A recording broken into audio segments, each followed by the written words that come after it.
The woman was injected with spider DNA. In the next second, she began to mutate, her cheeks twisted and swelled, and her eyes took on a spider-like appearance. The experiments seemed to be working, but then she gradually transformed back into a human. When the scientists saw the experiment fail, they upped the dosage.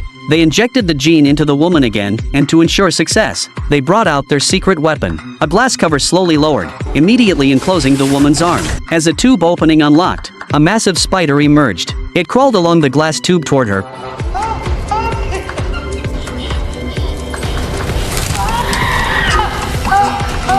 But the effect was still barely noticeable. The scientists had no choice but to pull the spider back, and the woman let out a quiet sigh of relief. They locked the woman alone in a sealed room. When no one was around, she used a small knife she'd hidden beforehand to cut through her restraints. Once free, she quickly used the blade to unscrew the vent cover, climbed inside the duct, and searched for an escape route. What she didn't expect was that even more horrifying experiments were taking place in other rooms. In one, a person was dropped from 100 meters up, plummeting straight to the ground. In another, a person was forced to keep their eyes open, forbidden from sleeping, while eerie sounds blared through the room. Then she spotted a room with a man inside, no guards in sight. She entered, planning to free him, but suddenly a snake appeared on the man's body.